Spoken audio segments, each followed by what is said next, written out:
12 اکتوبر 1999 کی شام چودھری نثار علی خان وزیر اعظم ہاؤس میں موجود تھے جب نواز شریف نے جنرل پرویز مشرف کو برطرف کر کے جنرل ضیاء الدین بٹ کو آرمی چیف مقرر کر دیا۔ اس سے پہلے 1 اکتوبر کو چودھری نثار علی خان ولی خان سے ملنے کے لیے لندن گئے تھے تاکہ وہ انہیں دوبارہ حکومت میں واپس لا سکیں۔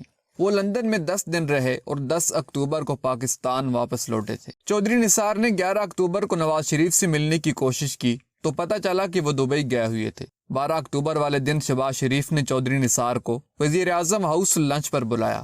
دونوں نے وزیر اعظم ہاؤس میں شہباز شریف کے کمرے میں بیٹھ کر لنچ کیا۔ ان دونوں کو بتایا گیا کہ وزیر اعظم ابھی ملتان سے واپس لوٹے ہیں اور کسی میٹنگ میں مصروف ہیں۔ نثار اور شہباز نے وزیر اعظم کو پیغام بھجوایا کہ وہ ساتھ والے کمرے میں موجود ہیں، جب وہ فارغ ہو جائیں تو انہیں بلا لیا جائے۔ اسی اثناء میں شہباز شریف سو گئے اور چودھری نثار ٹی وی دیکھتے رہے۔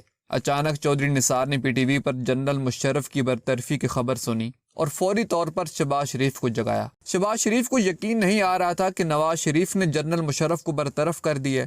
انہوں نے بڑے غصے میں چودھری نثار سے کہا کہ وہ ابھی جا کر وزیر اعظم کو پنجاب کی وزارت عظمیٰ سے استعفیٰ دے دیں گے، کیونکہ اگر وہ اپنے سگے بھائی پر بھروسہ نہیں کر سکتے تو اس کے بعد وزیر اعلیٰ رہنے کا کوئی فائدہ نہیں۔ نثار نے بپھرے ہوئے شہباز کو ٹھنڈا کیا اور کہا کہ ان کے لیے پہلے ہی بہت بڑے مسائل کھڑے ہو گئے ہیں، وہ اب نئے مسائل کھڑے نہ کریں۔ چودھری نثار وزیر اعظم ہاؤس سے نکلے اور راولپنڈی میں واقع اپنے گھر چلے گئے۔ تھوڑی دیر بعد انہیں شہباز شریف کا فون آیا کہ چند فوجی افسران نے پی ٹی وی پر قبضہ کرنے کی کوشش کی تھی، انہیں گرفتار کر لیا گیا ہے۔ نثار نے دوبارہ اپنی گاڑی نکالی اور وزیر اعظم ہاؤس کی طرف دوڑا دی، لیکن اب تک بہت دیر ہو چکی تھی۔ فوجی وزیر اعظم ہاؤس کو گھیرے میں لے چکے تھے اور کسی نے انہیں اندر نہیں جانے دیا۔ چودھری نثار کو سمجھ آ گئی کہ سارا کھیل ختم ہو گیا ہے۔ ویورز، ویڈیو کے بارے میں کمنٹ میں اپنی قیمتی رائے کا اظہار ضرور کریں۔ شکریہ۔